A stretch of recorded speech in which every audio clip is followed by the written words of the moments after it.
तो हेलो दोस्तों, ये वीडियो मैं आपके लिए बना रहा हूँ कम्प्लीटली ग्रुप डी वालों के लिए बना रहा हूँ। देखो, एनटीपीसी वालों का लगभग लेवल 5 तक की प्रोसेस हर जगह हो चुकी है, कई जगह तो लेवल 2 की भी चालू हो गई है। मैं मुंबई जोन से था, मुंबई जोन में सेंट्रल रीजन से मैं अपना डीवी कंप्लीट करा के आ चुका हूँ और मेडिकल कंप्लीट करा के आ चुका हूँ। तो इसी अनुभव के आधार पर अब ग्रुप डी वालों के साथ चीज़ें किस तरीके से आगे बढ़ेगी उसको लेकर के मैं कंप्लीट वीडियो आपके लिए बना रहा हूँ। देखिए, आज के 1-2 दिन बाद मैं फिर से एक वीडियो बनाऊंगा जिसमें कि मेरे जो करीबी लोग हैं, 2-3 लोग, वो ग्रुप डी का मेडिकल या डीवी देने के लिए जाने वाले हैं। उन्हें मैंने सारे डाउट्स आप लोगों के बता के रखे। पिछले दिनों मुश्किल से 8-10 वीडियो में ही मैंने कम से कम 500 से ज़्यादा कमेंट्स का रिप्लाई किया है और पर्सनली सारे कमेंट्स का रिप्लाई कर रहा हूँ, क्योंकि मैं जो सीरियसनेस है वो समझ पा रहा हूँ कि डीवी देने के पहले मेरी भी काफ़ी सारी डाउट थे और मुझे लग रहा था जेन्युइनली कि कोई तो हेल्प मिल पाए। इसीलिए मैंने उसी उद्देश्य से डीवी के तुरंत बाद और मेडिकल के तुरंत बाद भी वीडियो बनाई थी और अपलोड करी थी। तो अब ग्रुप डी वालों की बात आ रही है, तो ग्रुप डी वालों के लिए मैं सोच रहा हूँ कि अभी जब तक मैं फ्री हूँ आपको अच्छे से गाइड कर पाऊँ, इसीलिए 1-2 दिन बाद भी एक वीडियो अपलोड करूंगा जिसमें उन लोगों का रिव्यू, उन लोगों से बात करने के बाद जो जो स्थिति आ रही है वो मैं आप लोगों को बता दूंगा। तो देखिए, 17 तारीख को पहले बंदे का मेडिकल हो जाएगा, सॉरी डीवी हो जाएगा, तो उससे मैं डीवी की बात कर लूंगा, उसके बाद मेडिकल की भी बात करके आप लोगों को बता दूंगा। लेकिन देखिए, एनटीपीसी का डीवी और मेडिकल में कंप्लीट करा के आ चुका हूं, तो आपको जो भी मैं बता रहा हूं उस पर आप काफ़ी ज़्यादा ट्रस्ट करके एक रफ आइडिया आपको लग ही जाएगा कि किस तरीके से आपका भी डीवी और मेडिकल होने वाला है। तो देर नहीं करते हुए मैं शुरू करूंगा डीवी से। देखो, डीवी में डॉक्यूमेंट से रिलेटेड काफ़ी सारी बात आपसे करनी है मेरे को। तो मैं क्या करूंगा, यहाँ पर जो ग्रुप डी का आपका एडमिट कार्ड आया हुआ है वो एडमिट कार्ड भी ले लेता हूँ, उससे रिलेटेड भी बात मैं आपसे कर लेता हूँ। उसमें जो बताया है और नोटिफिकेशन में जो बताया था, मैंने नोटिफिकेशन भी पढ़ लिया है काफ़ी हद तक, तो मुझे थोड़ा आइडिया तो लग गया है। ग्रुप डी का फॉर्म भी मैंने भरा था, लेकिन उसका मैं एग्ज़ाम देने नहीं गया था। तो ठीक है, ये ग्रुप डी वालों का जो एडमिट कार्ड है वो मैंने यहाँ पर ओपन करके रख लिया। तो इसमें जो जो डॉक्यूमेंट मेंशन है, ज़्यादा से ज़्यादा कोशिश आपको यही करनी कि उसी अनुसार आप लेके जाओ, लेकिन ऐसा हार्ड एंड फास्ट रूल नहीं है। वहाँ पर बैठने वाले लोग आपकी बात अच्छे से सुनते हैं और आपका अगर कोई जेन्युइन प्रॉब्लम है तो या तो आप एफिडेविट बनवा करके उसको सॉल्व कर सकते हैं, और अगर तुरंत कोई प्रॉब्लम सॉल्व नहीं हो पा रही है या कुछ भी इशू आ रहा है तो वो आपको बहुत अच्छे से गाइड कर देंगे और आपको ब्लॉक डेट में बुलाएंगे। तो देखो, अगर तो डॉक्यूमेंट ओके है आपके तो वैसे ही कोई दिक्कत नहीं है, लेकिन अगर डॉक्यूमेंट आपके दिक्कत में है कुछ, तो एक बार बस ब्लॉक डेट के पहले और चले जाना। थोड़ी सी तकलीफ आप कर लेना, दूर दूर काफ़ी लोग को जाना पड़ रहा होगा, तो अब इतना सा तकलीफ आप कर सकते हो। लेकिन ये बात मान के चलो कि डीवी में आपको फेल नहीं करेंगे, आपको मेडिकल के लिए तो भेज ही देंगे।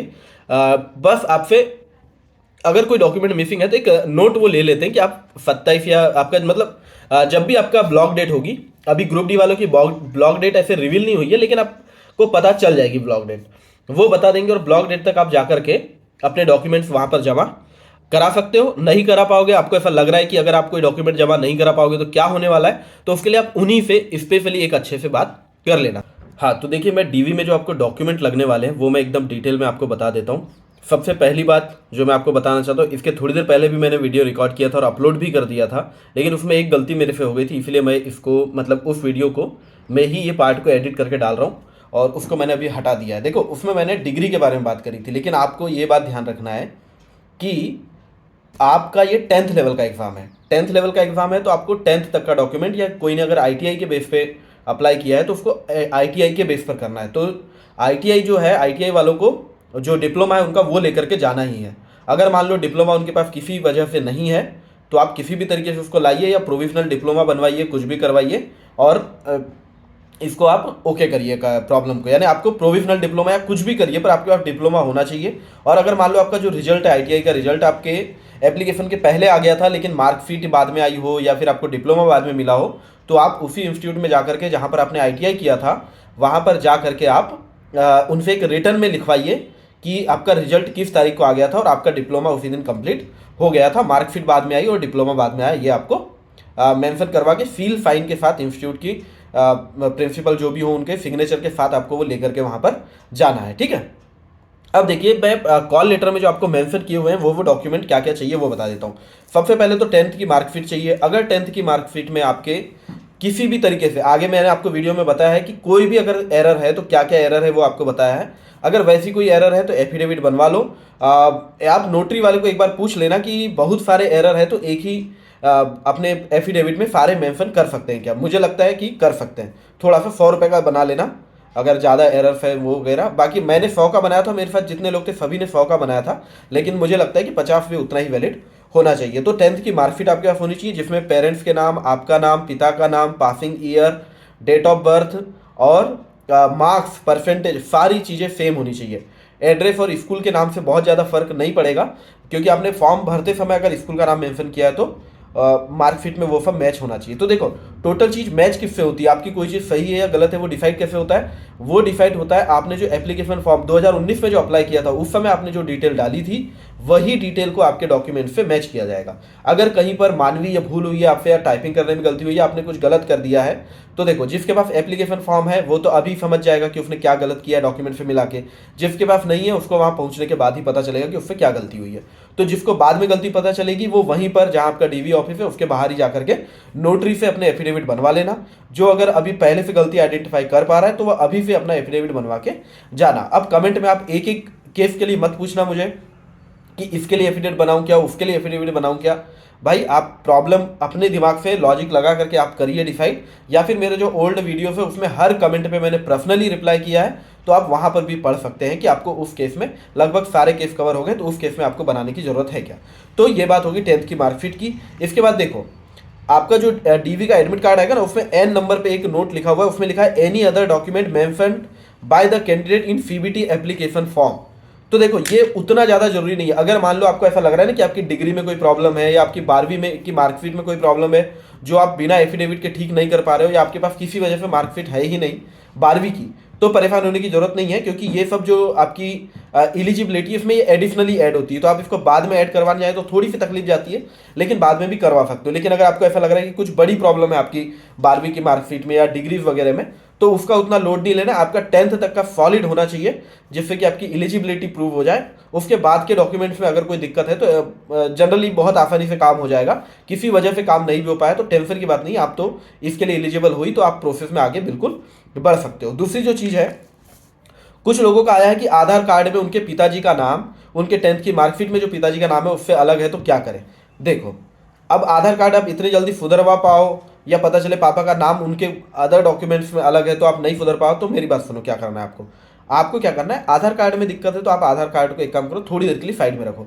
ऑल दो वो आधार कार्ड ही चाहिए के लिए, हमको तो आधार कार्ड ही चाहिए पर फोकस किया था, और पैन कार्ड यानी 2 आईडी हमसे उन्होंने ली थी। लेकिन आप क्या करें, पहले उनको पैन कार्ड दे दीजिए, ड्राइविंग लाइसेंस दे दीजिए, या फिर और क्या है, driving licence, PAN card, voter ID दे दीजिए अपनी, यानी अपने ये डॉक्यूमेंट दे दीजिए। आधार कार्ड को थोड़ी देर बचा के रखो, फिर वो आपको जब बोलेंगे ना कि आधार कार्ड दो, तब आप उनको आधार कार्ड देना। फिर वो बोलेंगे कि आधार कार्ड में ये प्रॉब्लम है, तो आप उनके साथ सपोर्टिंग डॉक्यूमेंट भी उनको दे सकते हो, जिससे ये प्रूफ हो जाएगा कि पेरेंट्स के नाम जो है उसमें थोड़ी सी अंतर है। तो क्या होगा कि फिर आपको कोई प्रॉब्लम नहीं आएगी, ना एफिडेविट बनाने की जरूरत पड़ेगी ना कुछ, क्योंकि आप आधार कार्ड के साथ सपोर्टिंग डॉक्यूमेंट बहुत सारे दे पा रहे हो। ठीक है, क्योंकि लिखा ही है ना यहाँ पर आपके एडमिट कार्ड में, ग्रुप डी के एडमिट कार्ड में लिखा है कि फोटो आइडेंटिटी वाला कार्ड चाहिए जिसमें ये सब मेंशन है, Aadhaar card, voter ID card, PAN card, driving licence, passport, ये सारी चीज़ें। तो इसको लेकर के कोई इशू नहीं आने वाला है। बात समझ में आ गई। तो अब आधार कार्ड में नाम ये है वो है, लेके परेशान होने की जरूरत नहीं है। 10th का सर्टिफिकेट, ये बात ध्यान से सुनो आप। 10th में ज़्यादातर लोग, जैसे मेरा कभी 10th में सर्टिफिकेट अलग आया था, मार्कशीट अलग आई थी। कुछ लोगों का हो सकता है, मुझे बहुत अच्छे से नहीं पता, लेकिन कुछ लोगों ने अगर 2013-14 के बाद अगर किया है ना, एग्ज़ाम दिया है 10th की, हाँ ऑफकोर्स हो ही सकता है ऐसा, तो 10th के एग्ज़ाम अगर 2013-14 के बाद पास किया तो उनको सिर्फ मार्कशीट मिली होगी, लेकिन मार्कशीट में लिखा होगा मार्कशीट कम सर्टिफिकेट। तो एक बार ये देख लेना, अगर मार्कशीट कम सर्टिफिकेट लिखा है तो कोई दिक्कत नहीं है, वही मार्कशीट है, वही सर्टिफिकेट है। लेकिन अगर 2012, 13 या 11 के पहले आपने 10वीं करे हो तो आपको अलग मार्कशीट मिली होगी और सर्टिफिकेट। तो ये दोनों होना बहुत जरूरी है, याद रखना, ये दोनों होना बहुत जरूरी है। किसी के पास नहीं है किसी वजह से या कुछ है तो एफिडेविट बनवा के जाना, और वो शायद आपको फिर बताएंगे कि ब्लॉक डेट में आना है या क्या करना है, वो आपको क्लियर कर देंगे। इसके बाद देखो 10th का सर्टिफिकेट। अब आई बात ओबीसी सर्टिफिकेट की। देखो ओबीसी सर्टिफिकेट को लेकर मैं आपको डिटेल में बता देना चाहता हूँ। ओबीसी सर्टिफिकेट का ये बात है कि जो नोटिफिकेशन आया था ना, नोटिफिकेशन में ये दोनों बातें लिखी थी कि जो आप आज की डेट में मेक श्योर करें कि आप ओबीसी में हैं, यानी इससे क्या प्रूव होता है कि आप आज के पहले का कोई सर्टिफिकेट लाइए, जो कि एडमिट कार्ड में भी ऐसा लिखा है कि जब आपने फॉर्म अप्लाई किया तो उससे पहले के 1 साल तक का वैलिड रहेगा ओबीसी सर्टिफिकेट।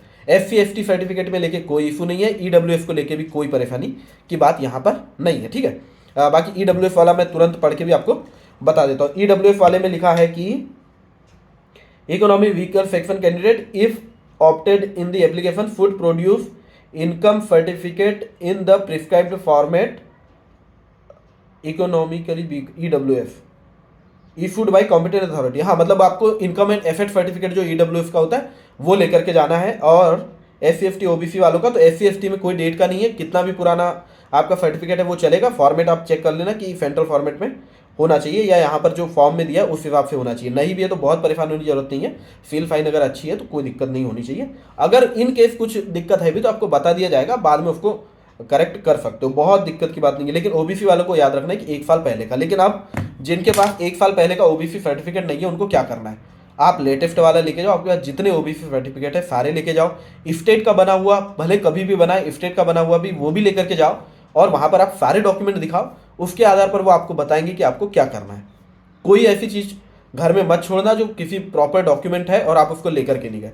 आप वहाँ पर ज़्यादा से ज़्यादा डॉक्यूमेंट प्रोड्यूस करोगे, उनको सेटिस्फेक्शन मिल जाएगा, तो हो सकता है वो सारे डॉक्यूमेंट लगा करके आपको किसी तरीके से एडजस्ट करके ओके कर दें, है ना। बस प्रूफ करने की तो बात है कि आप OBC में पहले भी थे तो आप स्टेट वाला फॉर्मेट वाला भी दिखा सकते हो उनको पहले का, और वो आपका स्टेट वाला और नया वाला दोनों जमा करके कुछ भी करके आपका मैनेज कर सकते हैं, ठीक है। अब बात कर रहे थे हम EWF वालों की, तो EWF को एप्लीकेशन में इनकम सर्टिफिकेट ही देना है EWF वालों को, ठीक है। तो ये आप कर लेना, या मतलब EWF का कास्ट सर्टिफिकेट जो है वो इनकम एसेट के आधार पे ही बनता है। तो देखो जनरल वाले जो रहते हैं उनमें अगर कोई की इनकम 8 लाख या उससे कम होती है, ऐसा जो भी अमाउंट फिक्स है, इनकम एंड एसेट सर्टिफिकेट के आधार पर उनका EWF बनता है। तो वही बात है, तो आप अपना EWF सर्टिफिकेट लेकर के जाएं। EWF सर्टिफिकेट में हमारा जब हुआ था NTPC में तो उसमें अलग से नोटिस आ गया था कि आपको किसी भी डेट का चलेगा, 2019 के पहले का बाद का कोई दिक्कत नहीं, आप EWF सर्टिफिकेट लाओ बस। तो ठीक है, ये क्लियर, OBC सर्टिफिकेट की बात क्लियर हो गई, EWF की क्लियर हो गई। अब सबसे मेन दिक्कत है EBC, इकोनॉमी बैकवर्ड क्लास। ये क्या था मैं आपको बता देता हूँ। कोई OBC है वो OBC रहेगा, कोई जनरल है वो जनरल रहेगा, कोई अगर SC/ST वाला है तो उसको फीस वैसे ही माफ थी। लेकिन अगर फिर भी उसने EBC टिक किया या कुछ किया, आप अगर एप्लीकेशन फॉर्म से देख लेना। अगर वैसा कुछ मसला है तो एफिडेविट बनाना। आपके पास एप्लीकेशन फॉर्म नहीं है तो आप दिमाग मत लगाओ, बिंदास जाओ, वहाँ जो होगा वहाँ हो जाएगा। बाकी कोई भी ये नहीं बोलना कि रिजेक्ट करेंगे, क्या रिजेक्ट नहीं करते, मैं आपको बता रहा हूँ, आपको ब्लॉक डेट का टाइम दिया जाएगा। चलो, तो EBC में क्या है, जो जनरल वाला है उसको 2019 के पहले का जो भी इनकम सर्टिफिकेट या BPL कार्ड या जो भी था जिसका उन्होंने नंबर फॉर्म में अप्लाई करते समय डाला था, ध्यान से सुनो, फॉर्म अप्लाई करते समय जो भी डॉक्यूमेंट का नंबर डाला था आपने, वो इनकम सर्टिफिकेट आपके पास होना चाहिए। फॉर्मेट में नहीं है तो कोई दिक्कत नहीं है, फॉर्मेट में हमारा भी नहीं था, लेकिन इनकम सर्टिफिकेट स्टेट वाला था, सील फाइन बराबर थी, कोई दिक्कत नहीं हुई, वो आपको लेकर जाना है। जिसके पास वो नहीं है तो ध्यान से सुनो, नया सर्टिफिकेट बना के लेके जाना, हो सके तो EBC फॉर्मेट में बना के लेके जाना, सारी फाइन सील फाइन वाला लेके जाना, जो आपके इनकम सर्टिफिकेट में फाइन लगती है वो सारी सील फाइन लगा के लेके जाना। मान लो वैसे तो उम्मीद कम है कि नया वाला एक्सेप्ट हो, लेकिन अगर मान लो नया वाला भी एक्सेप्ट नहीं होता तो हमारे टाइम क्या हुआ था, EBC में चालान बनवा लिया था उन्होंने, जो भी आपने डिफरेंस ऑफ फीस लिया था ना, माफ, उसका चालान रेलवे स्टेशन से कटवा के बुलवा लिया था और वो आपके फाइल में लगा के आपको ओके कर दिया था। देखो इतने आगे आप बढ़ गए हो तो आपको इतनी छोटी सी बात के लिए रिजेक्ट किया जाए, ये लॉजिकली भी सही नहीं लगता। और जब NTPC में नहीं किए तो मुझे लगता है ग्रुप D में भी आपको नहीं किया जाएगा। तो आप इसको लेकर के निश्चिंत हो जाओ। जो भी लोग EBC को लेकर के बहुत डर रहे हो, भाई जो कर सकते हो बेस्ट वो करो, नहीं हो पाया तो डरने की जरूरत नहीं, जो होगा देखा जाएगा। आपको वहाँ जाना है, और मैं आपको तो बता ही रहा हूँ कि NTPC में जब 250 रुपये का चालान हमारा एक्सेप्ट हो गया था तो आपके भी वैसे ही कुछ सॉल्यूशन मिल जाएगा, ठीक है। अब एक और तरीका था EBC या 250 रुपये को ऑफ लेने का। 250 रुपये को ऑफ लेने का एक और जरिया था कि आप माइनॉरिटी का एक सर्टिफिकेट है, सेल्फ डिक्लेरेशन, आपने अगर माइनॉरिटी का कुछ डाला था वहाँ पर तो आप वो 250 रुपये ऑफ ले सकते थे। जैसे यहाँ लिखा है कि self declaration for waiver of examination fee in non judicial stamp paper by candidate belongs to minority community, जिसने एग्जामिनेशन में फेयर का जो भी फीस थी उसको ऑफ लिया था। यहाँ लिखा है ना, if claimed while applying CN, यानी फॉर्म अप्लाई करते समय अगर आपने 250 रुपये का ऑफ लिया था माइनॉरिटी कैंडिडेट, तो आपको नॉन जुडिशियल स्टाम्प पर 50 रुपये के स्टाम्प पे आप बना लेना, सेल्फ डिक्लेरेशन बनवाना, जिसका प्रोफार्मा आपको 2019 के नोटिफिकेशन में ही कहीं ना कहीं मिल जाएगा कि फीस वेवर मैं ले रहा हूँ और मैं माइनॉरिटी से ये करता हूँ, सपोर्टिंग डॉक्यूमेंट एक हाथ लगा देना, बस। तो आपका ये EBC वाला मसला जो माइनॉरिटी कैंडिडेट है उसका भी खत्म हो गया। अब ये बात आपको मैंने पहले बता दी कि any other document mention by the candidate while applying for CEN, यानी जो भी डॉक्यूमेंट अगर आपने वहाँ 12th का डाला था, डिग्री डाली थी, कुछ भी डाला था, वो डॉक्यूमेंट लेके जाना। उन डॉक्यूमेंट में अगर थोड़ी बहुत ऊंच नीच रही भी तो मुझे नहीं लगता कि उसको लेकर बहुत परेशान होने की जरूरत है। तो आप चाहे तो एफिडेविट बनाएं, चाहे तो ना बनाएं, अपने हिसाब से ये निर्णय लें आप। लेकिन मुझे लगता है कि नहीं भी बनाओगे तो कोई मसला नहीं होने वाला है। अब देखो ये वीडियो क्या है, मैं अभी फिर से रिकॉर्ड कर रहा हूँ, काफ़ी मेहनत जा रही है, तो मैं आपसे बस इतनी सी उम्मीद करूंगा कि आप प्लीज़ लाइक वीडियो को कर देना और चैनल को सब्सक्राइब भी कर लो। मैं जैसे जैसे इन्फॉर्मेशन अपडेट होती जाएगी, समय मिलता जाएगा, आपको बताता जाऊंगा। मैं पूरी कोशिश कर रहा हूँ कि मैं जो डीवी के पहले मुझे जितने सारे डाउट आते थे और मुझे प्रॉपर जानकारी नहीं मिल पाती थी या मैं परेशान हो जाता था, वो परेशानी आप में से किसी को ना हो। लेकिन एक फाइनल बात मैं आपको डीवी से रिलेटेड ये बताना चाहता हूँ कि रिजेक्ट नहीं करते, आपको ब्लॉक डेट के पहले रिजेक्ट नहीं किया जाएगा। अगर आप 10th की मार्कशीट भी नहीं ले जाओगे, फॉर एग्जाम्पल बता रहा हूँ, तो आपको ब्लॉक डेट के पहले लाओगे ऐसा आपसे वो रिटर्न में लिखवाएंगे और ब्लॉक डेट पे आपको जमा करनी पड़ेगी। अब डीवी शुरू हो गया है, तो डीवी में जब होता क्या है कि जिस दिन आप चाहते हैं ना, तो डीवी में जब आप जाते हैं तो पूरे लोगों को एक हॉल में बुला लिया जाता है, सबको हॉल में आराम से बैठालते हैं। वहां पर कम से कम 15 मिनट आपको पूरे इंस्ट्रक्शंस एक बार अच्छे से बता दिए जाते हैं कि फॉर्म में कहाँ क्या भरना है, और वहाँ एक बोर्ड पे लिखा हुआ रहता है कि कौन से डॉक्यूमेंट किस सीक्वेंस में आपको लगाने हैं। फिर वो आपसे बारी बारी से नाम बुलाकर आपके थंब और जो फेस है, जो इसके पहले एग्जाम में आपने थंब लगाया था, और जो फेस है वो आपसे चेक करते हैं, और उसके जो परसेंटेज मिलते हैं वो आपको दिए हुए फॉर्म में वो लिखते जाते हैं। जैसे मेरा 100% थंब मैच है तो वहाँ पर 100 लिख दिए, फेस 99% मैच है तो 99% उन्होंने लिख दिया, और वो फॉर्म पे लिख देते हैं जो आपके पास फॉर्म मिलता है। देखो जो बहुत माइन्यूट डिटेल है ना, वो मैंने अपने डीवी वाले और मेडिकल वाले वीडियो में एक एक चीज़ बताई है। अभी मैं थोड़ा सा मतलब कोशिश तो पूरा ही बताने की कर रहा हूँ, लेकिन मैं सजेस्ट करूँगा उनको भी आप एक बार देख लेना, क्योंकि कुछ पॉइंट्स है जो आपको यहाँ मैं नहीं बताऊंगा तो वहाँ पर आपको मिल जाएंगे। तो आपके अटेंडेंस लग जाती है, अटेंडेंस अलग लगती है, और ये आपके थंब मेज अलग होते हैं। जो फॉर्म आपको मिलता है उसमें आपको डिक्लेरेशन लिखने होते हैं, उसके लिए भी जो प्रोसेस होती है वो मैंने आपको बता दिया। आपको कोई दिक्कत की बात नहीं, अगर एडमिट कार्ड नहीं है या कुछ, तो देखो एडमिट कार्ड के बारे में जो एडमिट कार्ड में लिखा है ना कि आपके पास पीईटी और वो होने चाहिए, देखो देखा जाए तो ऐसे तो होना चाहिए, क्योंकि आपके एग्जाम अभी अभी ही हुए हैं, है ना। तो आप उनको सॉर्ट आउट कर लीजिए, आपको होने चाहिए वो आपके पास। मान लीजिए ऐसे 1-8% कोई केस हो जिसके पास नहीं है, ऐसे तो हमारे इसमें भी लिखा हुआ था कि आपको वो सारे एडमिट कार्ड लाने हैं, बट जिनके पास नहीं थे उनका कुछ नहीं हुआ, लेकिन जिनके पास थे उनको बहुत आसानी हुई वहाँ पर एग्जाम की डेट शिफ्ट वो सब पता करने में। लेकिन देखो आपके पास अगर जिसके पास एडमिट कार्ड नहीं है ना, उसको एग्जाम की शिफ्ट और डेट पहले से पता करके जानी है। आप आंसर की में आप अपनी आंसर की में देख लो, आपके कोई पीडीएफ रखी होगी प्रिंट आउट की, सॉरी एडमिट कार्ड की, वहां देख लो, कैसे भी करके अपनी डेट और शिफ्ट आप पता करके जाना। पीटी का भी पता करके जाना। पीटी में ऑल्दो वो हुआ नहीं था लिखने वाला, लेकिन आप फर्स्ट पेपर में जो डिक्लेरेशन हुआ था वो आप लोगों को लिखवाएंगे ग्रुप डी में। चलो उसके बाद एक बार अटेंडेंस आपकी लगती है, जहां पर कई जगह थंब लगाते हैं। उसके बाद वो आपको बुलाते हैं, डॉक्यूमेंट लेकर के आपको वहां जाना रहता है। तो बैग लेकर के हम उस कमरे में अंदर तो जाते ही अपनी फाइल से डॉक्यूमेंट निकाल के जमाने का आपको काफ़ी टाइम मिलता है, वो जमा सकते हो आप, और सेल्फ अटेस्टेड भी आपको वहाँ पर करने होते हैं। मैंने तो डीवी के लिए जब सर के सामने गया था वहीं पर बैठे बैठे उनके सामने किया था। देखो अब कई सारी चीज़ें क्या होती है, अगर आपके पास एप्लीकेशन फॉर्म देखो होना ही चाहिए ऐसा नहीं बोल रहा हूँ, लेकिन जिसके पास एप्लीकेशन फॉर्म है वो अपने एप्लीकेशन फॉर्म को बढ़िया से देख के उसमें अपने नाम की स्पेलिंग, पिता के नाम की स्पेलिंग, माता के नाम की स्पेलिंग, आपका year of passing, percentage, marks, roll number, जितनी सारी डिटेल, जाति, याद रखना जाति, और जितनी सारी डिटेल आपने भरी है सारी सारी, ईबीसी अगर लगाया तो ईबीसी के सर्टिफिकेट का नंबर वहां डाला होगा, जितनी भी डिटेल है ना सारी की सारी आपको मैच करनी है अभी वाले डॉक्यूमेंट से। बात आई समझ में? जो डॉक्यूमेंट में नहीं है तो आप मेरा डीवी वाला वीडियो देखोगे तो आपको पता चलेगा कि आपको, और एफिडेविट वाला वीडियो भी देखना, उसमें बता दिया कि किस किस केस में एफिडेविट बनाना है आपको।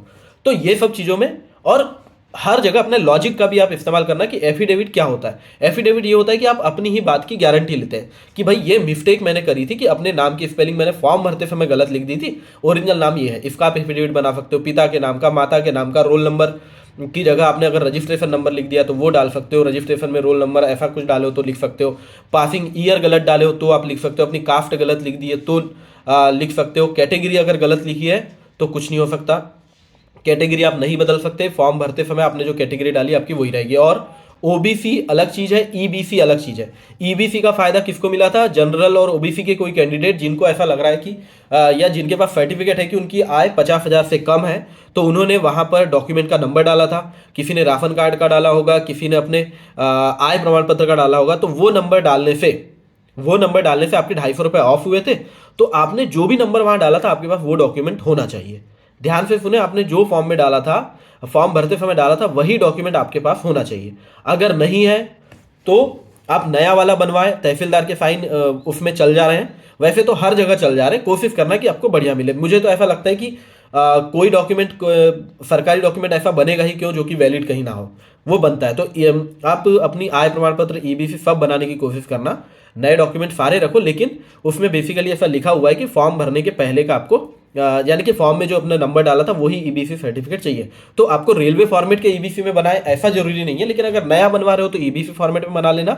लेकिन अगर पुराना वाला है तो उसको आप लेकर के जाना। डॉक्यूमेंट सारे ही लेके जाना, कब कहाँ पर क्या डॉक्यूमेंट काम आ जाए इसका लेना। एड्रेस का बहुत ज़्यादा मसला नहीं है, लेकिन फॉर्म भरते समय अगर कोई एड्रेस लिखा था आपने, तो मुझे नहीं लगता एड्रेस को लेकर के बहुत इशू है। लेकिन अगर आपका जो परमानेंट एड्रेस कहीं पर आपने लिखा और जाति प्रमाण पत्र में जो लिखा, कोशिश करो कि वो सही रहे। अगर नहीं है तो आप एफिडेविट बनवा सकते हो, या फिर आप ये भी कर सकते हो कि वहाँ पर डीवी के लिए जाओ और फिर वहीं पर तुरंत एफिडेविट बनवा के आप आ जाओ। कई बार ये भी हो सकता है कि तुरंत एफिडेविट बनवा के आप ना आ पाओ, क्योंकि अगले ही दिन आपको मेडिकल के लिए भी जाना होता है। तो वो सब चीज़ें आपको थोड़ी सी मैनेज करनी पड़ेगी। लेकिन मेरे को अगर एफिडेविट की जरूरत पड़ी थी ना, वहाँ पर मैंने क्या किया था, कास्ट जो फॉर्म भरते समय थी वो गलत लिख दिया था, और जो कास्ट सर्टिफिकेट था उसमें मतलब गलत नहीं लिखा था, एक स्पेलिंग की गलती थी। पनवार को लिखना था, मैंने कुछ और लिख दिया था, तो एक वर्ड की गलती बस थी। तो वो उसके लिए मुझे एफिडेविट बनाने बोले, तो मैंने क्या किया, जैसे वो डीवी हुआ और उसके पहले बात क्या हो रहा था, मुझे ऊपर जाना था फाइनल डीवी कराने, मैं उसके बीच में ही चला गया एफिडेविट बनवाने। तो वो लोग मेरे लिए वेट करते रहे जब तक मैं एफिडेविट बनवा कर आया, मेरा फाइनल वेरिफिकेशन नहीं हुआ, और तब तक सारे लोग बैठे हुए थे वहाँ पर। तो मतलब वैसे भी बैठे रहते हैं डीवी के लिए। किसी को ऐसा नहीं होता कि तुम्हारा डीवी हो गया, तुमको मेडिकल कॉलेज दे दिए, मतलब तुमको मेडिकल पता चल गया कि कहाँ कराना है, तुम जाओ, ऐसा नहीं होता। लास्ट तक सारे के सारे लोगों को बैठा के रखते हैं। तो मैंने लकीली तुरंत जाके बनवा के ला लिया था। तो आप भी ऐसा कर सकते हो। अगर प्रॉब्लम, जैसे मैं प्रॉब्लम आइडेंटिफाई नहीं कर पाया था, तो इसलिए मेरे को वहाँ एफिडेविट की जरूरत पड़ी। अगर आप प्रॉब्लम आइडेंटिफाई कर लेते हो तो आप तुरंत वो सॉरी अभी एफिडेविट बना के ले जा लो। कोई डाउट आपको ऐसा लगता है जो मैं नहीं बता पा रहा हूँ, कोई नहीं बता पा रहा है, लेकिन आपको लॉजिकली लग रहा है कि इसमें एफिडेविट बनाना पड़ सकता है, तो बना के ले जा लो। 150-200 की बात है, रिस्क कम रहेगी। वहां पर जाके थोड़ा सा हौच-पच होता है तो आदमी प्रॉब्लम में आता ही है, थोड़ा परेशान तो होता ही है। तो वैसी कंडीशन मत आए, ऐसी कोशिश करना। बात है ओबीसी सर्टिफिकेट की, तो देखो फॉर्म भरने के पहले का, कितने भी पहले का, वैसे तो ओबीसी सर्टिफिकेट की लिमिट है 1 साल वाली, लेकिन आपके पास फॉर्म भरने के पहले के जितने हो, बाद के जितने हो, सारे डॉक्यूमेंट लेके जाओ। फिर से बोल रहा हूँ, ओबीसी सर्टिफिकेट, SC/ST सर्टिफिकेट जो भी है, देखो SC/ST सर्टिफिकेट और EWS सर्टिफिकेट में इतनी लिमिट नहीं है टाइम की, क्योंकि EWS वालों में क्या हुआ था, EWS वाले के लिए अलग से नोटिफाई आया था एनटीपीसी में कि किसी भी डेट का चलेगा। और जब वहाँ पे डीवी हो रहा था, तो जो बोर्ड था ना, बोर्ड पर जो लिखा हुआ था उसमें भी लिखा था EWF जो है वो एनी ईयर का चलेगा। देखो एक एक बात ध्यान से सुनना और भावनाएं भी समझने की कोशिश करना। मैं हर बात 2 बार बोलता हूँ, तो कभी गलती से कोई चीज़ गलत निकल जाए तो उसको लॉजिकली समझ लेना। हाँ, तो ध्यान से। तो देखो EWF की बात कर रहा था, वहां पर EWF में स्पेशली लिखा हुआ था कि एनी ईयर, किसी भी ईयर का EWF चलेगा। लेकिन ओबीसी को लेकर के सख्त था कि जो हमको जो था कि डीवी डेट से 1 साल पहले का चाहिए, ये लिखा था। तो हमारे पास तो था, तो कोई दिक्कत नहीं आई। जिसके पास नहीं होगा वो थोड़ा पुराना भी दे सकता है, या फिर उसको ब्लॉक डेट में स्पेशली बुलाया जाएगा। लेकिन फेल कोई को नहीं करेंगे। कम से कम अगर आप पुराना नया जो भी दिखा दोगे तो आपको ब्लॉक डेट की चांस तो मिल ही जाएगा, और आपको मेडिकल के लिए भेज देंगे। हमारे टाइम जो हुआ था वो मैं बता रहा हूँ। मुझे पूरी उम्मीद है कि ग्रुप डी में भी ऐसा होना चाहिए। नहीं होगा तो मैं क्या कर सकता हूँ, लेकिन आप में से जितने भी लोग ये वीडियो देख करके डीवी में जाओ, प्लीज़ कमेंट करके मुझे बताना कि आपका एक्सपीरियंस कैसा रहा, और जो इस बारे में मैंने जो जो बताया क्या क्या चीज़ फॉलो हो गई, ताकि मैं आगे से आप लोगों को अपडेट करता रहूँ। देखो डीवी कंप्लीट हो जाएगा, उसके बाद आपको हाथ पर यहाँ एक बैंड बांध करके मेडिकल के लिए भेज दिया जाएगा। जो भी सिटी आपको मिलेगी वो आपको बता देंगे, ये सिटी मिली है, अगले दिन आपका डीवी हो जाए, मेडिकल हो जाएगा। मेडिकल सैटरडे संडे को नहीं हुआ था हमारे टाइम, तो जिसका भी फ्राइडे को डीवी हुआ था वो 2 दिन बढ़िया सैटरडे संडे टाइम पास करे, और मंडे को उनका मेडिकल हुआ। मेडिकल कैसा होता है, मेडिकल से रिलेटेड आपके जो डाउट है, बेसिकली मैं डाउट पे बात कर लेता हूँ। बाकी जो शुरू से लेकर आखिरी तक की प्रोसीजर है उसका वीडियो ऑलरेडी मेरे चैनल पर है, उसको प्लीज़ एक बार आप देख लेना। उसके बाद भी मेडिकल पे कुछ वीडियोस मैंने बनाए हैं, वो अच्छे से देख लेना। मेडिकल में सबसे बड़ी दिक्कत आती है बीपी की, तो आप शांत रहोगे तो बीपी बढ़िया आएगा। बाकी अभी बोल रहे हैं कि बहुत ज़्यादा लोगों के मेडिकल चल रहे हैं, तो आपको बार बार एक ही दिन में मौका मिलेगा कि नहीं पता नहीं, इसलिए आपका टाइम बढ़ सकता है। इसलिए कूल रहना, काम रहना, बीपी बढ़िया लाना अपना, कोई दिक्कत नहीं होगी। पूछ रहे थे कि पाइल्स का टेस्ट कैसा होता है, तो पाइल्स का टेस्ट ऐसा है, देखो भाई, अगर किसी को पता है कि उसको पाइल्स की दिक्कत है तो डाइजेशन बढ़िया रखो, थोड़ा कम खाओ, अच्छा रखो। अगर डॉक्टर को देखने से लगेगा कि सब नॉर्मल है तो आपको पाइल्स वाले लफड़े में नहीं फंसोगे। लेकिन अगर आप ऐसे उल्टा सीधा खा करके ख़राब करके जाओगे और डॉक्टर को लगेगा कि इसको पाइल्स है, सीरियस बात है, तो फिर आपको वो री मेडिकल दे करके हो सकता है कि आपको पाइल्स के से रिलेटेड कोई भी समाधान करने के लिए वो बोले। पर उसमें क्या होता है, टाइम खींचता है। रिजेक्ट कोई को नहीं करते भाई, हर चीज़ का ऑप्शन है। हाँ, कोई बोल रहे थे हाइड्रोफिल में अगर किसी को प्रॉब्लम है तो वो डॉक्टर डिसाइड करेगा। अगर प्रॉब्लम है तो डॉक्टर आपको टाइम देंगे और वो बता देंगे कि आपको क्या करवा के आना है। बेसिकली री मेडिकल दे देते हैं, तो कोई दिक्कत नहीं है। किसी के पैर की उंगली में दिक्कत है, ये वो भाई कुछ नहीं होता। किसी ने लेसिक कराया हुआ है, कोई दिक्कत नहीं है, उसको C1 C2 मिल जाएगा, B1 B2 नहीं मिलेगा। फिर कोई ने मुझे बताया कि B1 B2 लेबर वालों को मिल सकता है, तो भाई उसमें बहुत ज़्यादा टर्म्स कंडीशन है कि ऑपरेशन आपका 1 साल से ज़्यादा पुराना होना चाहिए और यहाँ पर कुछ आँखों की परत की मोटाई कुछ होती है, वो इससे ज़्यादा करेक्शन नहीं होना चाहिए, ये वो काफ़ी सारे टर्म्स हैं। तो आप ये मान के चलो कि अगर लेबर कराया हुआ है तो वहाँ बता देना उनको। वैसे तो वो पहला टेस्ट लेबर कराया है कि नहीं वही करते हैं, तो हमारे टाइम जो हुआ था तो उससे उनको पता चल जाता है कि आपने लेबर कराया कि नहीं, ये बता देना। और डाउट के बारे में मेडिकल से रिलेटेड और तो कोई मसला नहीं है भाई, मेडिकल में भी कोई दिक्कत नहीं है। अच्छा बढ़िया मन से जाओ, आप खुश रहो, डाइजेशन बढ़िया रखना। हाइड्रोफिल टेस्ट होते हैं। हाँ, कान के अंदर छेद है तो कोई दिक्कत है क्या करके कोई पूछ रहा था। भाई अगर तुमको आवाज़ आ पा रही है तो कोई दिक्कत नहीं होने वाली है। और वैसे भी मैं डॉक्टर नहीं हूँ कि आपको एक एक चीज़ बता दूँ, मैंने पूरा रेलवे मैनुअल भी पढ़ा नहीं है, मैं तो अनुभव के आधार पर आपको बता रहा हूँ। तो अनुभव के आधार पर, लेकिन एक बात मैं आपको बता सकता हूँ कि अनफिट नहीं करते भाई, अनफिट नहीं करते नहीं करते नहीं करते। आपको कम से कम रीमेडिकल तो मिलेगा ही अगर कोई बहुत बड़ी प्रॉब्लम है। तो बस ये था मेरे तरफ से डीवी और मेडिकल के सारी बातें। आप मेरे चैनल को सब्सक्राइब कर लो, पहली बार आपको बोल रहा हूँ कि चैनल को सब्सक्राइब कर लो। और मेरे वीडियोस आप अगर देखेंगे पुराने वीडियोस तो उसमें एक वीडियो है जिसमें 240 कमेंट्स है, 240 कमेंट्स है, लोगों ने कमेंट किया और मैंने हर एक का जवाब दिया हूँ। पर उसमें लाइक अगर देखोगे तो 240 से बहुत ज़्यादा कम है।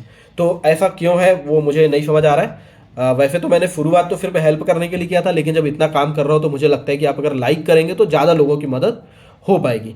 तो देखना, अगर सब्सक्राइब करने लायक आपको लगे तो सब्सक्राइब जरूर कर लेना और वीडियो को लाइक तो करना ही। अभी तक अगर आप वीडियो देख पाए हो तो लाइक तो करना ही। बाकी चैनल पे बने रहना, मैं जो मेरे को अपडेट मिलते रहेगी वो मैं वीडियो बनाकर आपको बताता रहूँगा। अब देखिए धीरे धीरे जैसे ही टाइम कम होते जाएगा, मैं कमेंट के रिप्लाई सारे लोगों के नहीं कर पाऊंगा, तो मैं वीडियो बना के आपको बता दिया करूँगा। तो चलो अगले वीडियो में मिलेंगे। डरना बिल्कुल नहीं है, जो डॉक्यूमेंट है सारे लेके जाओ, नहीं होंगे तो डीवी में आपको पता चल जाएगा। मेडिकल में जो भी समस्या हो आप अच्छे कॉन्फिडेंस से जाओ, जितना पूछा जाए उतना ही बताओ, मेडिकल में भी दिक्कत नहीं आएगी। तो चलो, all the best to all of you.